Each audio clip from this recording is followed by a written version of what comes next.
गन्ने के लिए एक टाइमिंग की बहुत बड़ी आवश्यकता होती है। जितना अच्छा गन्ने का जमाव होगा उतनी ज़्यादा उत्पादन बढ़ेगा। मैं लेबर से कम प्रयोग करता हूं जिससे मेरी लागत में कमी हो। कम एरिया करके जितना ज़्यादा उत्पादन लें उतना ही हमारे लिए प्रॉफिट होगा। मेरे पास करीब 100 एकड़ से ज़्यादा ज़मीन है और मैं हमेशा 70 से 80 एकड़ गन्ना करता हूं।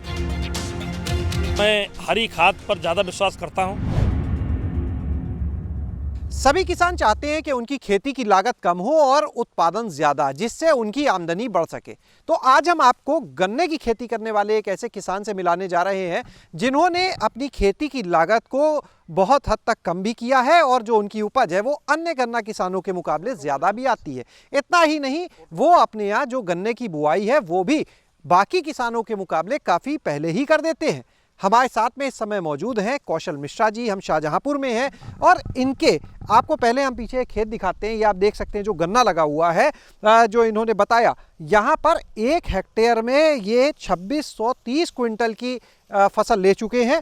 इस बार फिर से उसी फसल को लगाया है, इस बार भी अच्छे उत्पादन की उम्मीद है। तो आखिर इतनी उपज कैसे मिल रही है ये कौशल जी से ही जानते हैं। कौशल जी, बहुत बहुत स्वागत आपका। Thank you. कौशल जी, ये बताइए कि जो बाकी किसान हैं वो इतनी उपज नहीं ले पाते हैं, आपकी उपज तो लगभग हम कहेंगे 2 गुना या उससे भी ज़्यादा है अन्य किसानों के मुकाबले। बिल्कुल है, क्योंकि गन्ने के लिए एक टाइमिंग की बहुत बड़ी आवश्यकता होती है।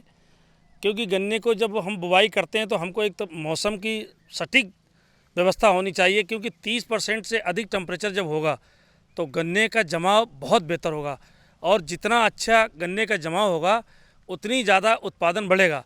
और गन्ने में जितनी लागत हम कम लगाएंगे उतनी ही हमारी प्रॉफिट बढ़ेगी। चूँकि हमारे यहाँ के किसान इतना जागरूक नहीं है। हरी खाद का प्रयोग जितना अधिक हम करेंगे उतना नाइट्रोजन की आवश्यकता नहीं होगी, गन्ने में नमी बहुत लंबे समय तक रहेगी और मिट्टी का बदलाव होगा। आज तक मैं लगातार किसानों से कहता हूं कि आप अपनी लागत किस तरह से कम करेंगे।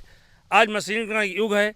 मैं गन्ने की बुवाई से लेकर के और जुताई और गुड़ाई और मिट्टी के चढ़ाई का कार्य सभी मशीनीकरण से करता हूं। मैं लेबर से कम प्रयोग करता हूं जिससे मेरी लागत में कमी हो। ये गन्ना आप देख सकते हैं कि कोसे 235 है। लास्ट ईयर मैंने इसकी अगस्त में बुआई की थी और मैंने इसको मार्च में गन्ने को काटा था। इसकी उपज 2630 कुंटल के आसपास आई थी, क्योंकि क्रॉप कटिंग हुई थी। और आज मैं चाहता हूं कि हम लोग जितना कम एरिया करके जितना ज़्यादा उत्पादन लें उतना ही हमारे लिए प्रॉफिट होगा। किसान समय से लागत, पानी, खाद लगाता है लेकिन गन्ने का उत्पादन नहीं ले पाता है। उत्पादन लेने के लिए हमको समय समय पर बीमारियों की जानकारी होनी चाहिए कि किस तरीके से पारीला या अन्य बीमारियां लगती हैं जिससे गन्ने को नुकसान होता है। अगर समय समय पर हम सब चीज़ देखते रहेंगे तो निश्चित ही उत्पादन हमारा सामान्य किसान से कहीं ज़्यादा होगा। मैं तो एक बड़े एरिया में गन्ने की खेती करता हूं और लगातार करीब 26-27 साल से खेती कर रहा हूं। कितने क्षेत्रफल में है खेती लगभग? मेरे पास करीब, मैं जॉइंट फैमिली है, मेरे पास करीब 100 एकड़ से ज़्यादा ज़मीन है और मैं हमेशा 70 से 80 एकड़ गन्ना करता हूं। बाकी मैं रोटेट जमीन फसल चक्र अपनाता हूं और मैं लगातार हरी खाद जैसे ढैंचा हुआ या सनई हुआ, मैं इसकी बुवाई लगातार कहता हूं। आप देख सकते हैं कि मैंने इस समय भी पेड़ी या पौधे गन्ने में हरी खाद के ढैंचा बो रखा है और जिसकी मैं ट्रैक्टर से जुताई करूँगा। जुताई करने के बाद उसी पर मिट्टी से चढ़ाई कर देंगे जिससे कि हमारी फसल को अनावश्यक समय बर्बाद नहीं होगा और जो हमारी हरी खाद है उसी समय उसी पानी में वो फसल तैयार हो जाएगी। तो आज जो समय है वो सबसे ज़्यादा ये है कि कम लागत में अधिक उत्पादन कैसे लें।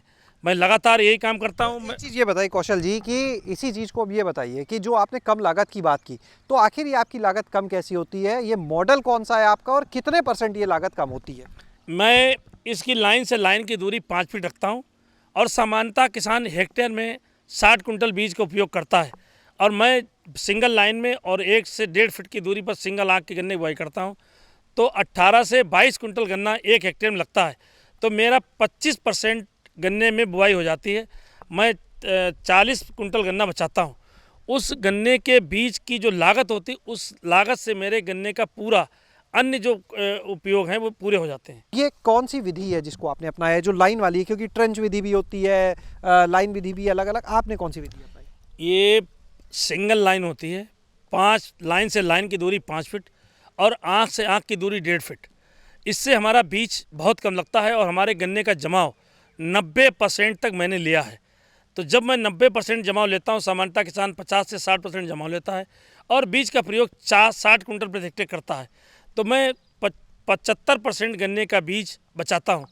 दूसरा, मैं उत्पादन जो होता है, जब आपने बीज कम डाला तो उससे उत्पादन पर फर्क नहीं आता अन्य किसानों के मुकाबले? उत्पादन ज़्यादा होता है। नंबर ऑफ केन, हाइट, गन्ने की मोटाई सामान्यतः गन्ने से ज़्यादा होती है और गन्ने का उत्पादन उससे कई गुना ज़्यादा होता है, क्योंकि जितने गन्ने कम होंगे, जितनी गन्ने की मोटाई ज़्यादा होगी, जितनी हाइट ज़्यादा होगी, उतना गन्ने का वजन बढ़ेगा। तो अब बात करते हैं उत्पादन की। ये तो आपने बताया जो 2630 क्विंटल पिछले साल काटा, इस बार आपने इसमें और फिर से लगाया हुआ है गन्ना। आखिर ये जो मॉडल है आपका, ये कौन सा है जिसमें इतना ज़्यादा उत्पादन, जो अमूमन आपके आसपास किसान है वो कितना ले पाते हैं 1 हेक्टेयर में? सामान्यतः किसान 700-800 कुंटल लेते हैं, इससे ज़्यादा कोई किसान नहीं ले पाता। बेहतर करे तो 1000-1200? बहुत अगर अच्छा करेंगे तो 1000 से 1200 कुंटल ले सकते हैं जो अच्छे किसान हैं। लेकिन 2600 कैसे होता है? 2600 इसकी लाइन से लाइन की जो दूरी का एक कॉन्सेप्ट है। इससे गन्ने में जितनी ज़्यादा सनराइज और जितना ज़्यादा हवा का प्रकोप बढ़ता रहेगा, उसी हिसाब से गन्ने में ह्यूमिडिटी बढ़ेगी। ह्यूमिडिटी के साथ साथ में गन्ने की लंबाई और गन्ने की मोटाई बढ़ेगी। जब मोटाई और लंबाई बढ़ेगी तो गन्ने का वजन बढ़ेगा। इस गन्ने में करीब 17 फीट की गन्ने की लंबाई थी और गन्ने का वजन 3 किलो से पर एवरेज 2.5 से 3 किलो का था, इसीलिए इसका उत्पादन बढ़ा है। तो यहाँ पर ये जो आपका मॉडल है, इसको पूरे खेत में क्यों नहीं अभी आप लागू करें? नहीं, मैं करता हूँ। मैं लगातार अपने पूरे फार्म पर प्रति साल कुछ न कुछ एरिया बढ़ाता जाता हूँ, जिससे कि मेरा उत्पादन बढ़ता है। और मैं हरी खाद पर ज़्यादा विश्वास करता हूँ। मैं लगातार हरी खाद का प्रयोग करता हूँ, जिससे कि नमी अधिक समय तक रहे, मिट्टी में बदलाव हो, नाइट्रोजन मिले, बीमारियाँ कम लगें। अगर गन्ने में कम रोग लगेंगे तो गन्ना 100% उत्पादन ज़्यादा होगा। तो आपने जब लाइन से लाइन की दूरी की बात की है, तो जो लाइन विधि है सिंगल लाइन, इसमें तो आपको बीच में इंटरक्रॉपिंग यानी सहफसली का भी विकल्प है, वो भी कर रहे हैं? मैं हमेशा इंटरक्रॉपिंग करता हूँ। जो भी मैं अगस्त, सितंबर, अक्टूबर में गन्ने की बुआई करता हूँ। मैं हर अगस्त में बुआई? मैं प्री मानसून बुआई करता हूँ। मैंने 1 अगस्त को बुआई की, 7 अगस्त को बुआई की, 15 अगस्त को बुआई की। तो मैं एक प्लाट जरूर तैयार करता हूँ अगस्त में। उस प्लाट की सबसे ज़्यादा ईल्ड आती है, क्योंकि एक तो समय उसको पूरा मिलता है और समय के साथ साथ में उसमें मैं इंटरक्रॉपिंग जैसे आलू में करता हूँ, अचार वाली मिर्च करता हूँ, टमाटर करता हूँ, बैंगन करता हूँ, मूंग करता हूँ, मसूर करता हूँ, मटर करता हूँ, चना करता हूँ। इत्यादि फसलों को मैं लगातार इंटरक्रॉपिंग के रूप में लेता हूँ। और जिस खेत में मैं चना लेता हूँ, चने के साथ 100% गन्ने का उत्पादन 5 से 10% स्वतः बढ़ जाता है। उसमें इतनी ज़्यादा नाइट्रोजन होती है। और आलू की जो इंटरक्रॉपिंग में लेता हूँ, तो आलू का उत्पादन सबसे ज़्यादा होता है और आलू के साथ में गन्ने का भी उत्पादन अपने आप बढ़ जाता है। इसमें और कौन कौन से प्रयोग हैं जो आपने अभी किए? क्योंकि हम देख रहे हैं आप नेट हाउस एक बनाया हुआ है जिसमें काम चल रहा है। अनुमान किसान अगर 1 लाख पौध तैयार करेगा तो उसके लिए एकड़ भर से ज़मीन कम की आवश्यकता नहीं पड़ेगी। मैंने एक पॉली हाउस बनाया स्वयं और उसको लेयर टाइप बना दिया। उसमें 8 लेयर हैं और 8 लेयर में ट्रे रखी जाती हैं। तो वो 25 बाई 40 फीट का कुल बना हुआ है, जो 1000 स्क्वायर फीट की जगह बनती है।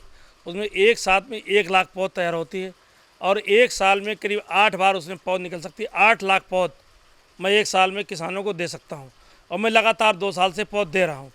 वो पौध की क्वालिटी बहुत बेहतर होती है, उसका मॉइस्चर बिल्कुल मेंटेन रहता है और किसान को बहुत अच्छी पौध मिलती है। जो जाके खेत में लगाता है तो सर्वाइकल बहुत उसका अच्छा होता है। सर्वाइव जब बहुत अच्छा करता है, उसमें टीलिंग बहुत अच्छी होती है। टीलिंग के साथ साथ उसमें गन्ने का उत्पादन स्वतः बढ़ जाता है। दूसरा ये कि अगर हमें गेहूँ काट की बुआई करनी है तो वो पौध हमारे लिए बहुत समय पर 1 महीने पहले हमारे लिए पौध जमी जमाई मिल जाएगी। तो उस पौध से हम गन्ना लगा सकते हैं, जिससे कि हमारा 1 महीना बिफोर गन्ना लग जाएगा और हमारा गन्ना चालू हो जाएगा। कभी कभी बहुत ज़्यादा ठंडक पड़ने से हम गन्ने की जमाव नहीं करा पाते हैं, हमारा खेत तैयार होता है, तो उस समय हमें दिक्कत आती है बीज की। तो मैं इस पॉली हाउस के माध्यम से लगातार किसानों को बीज उपलब्ध कराता हूँ।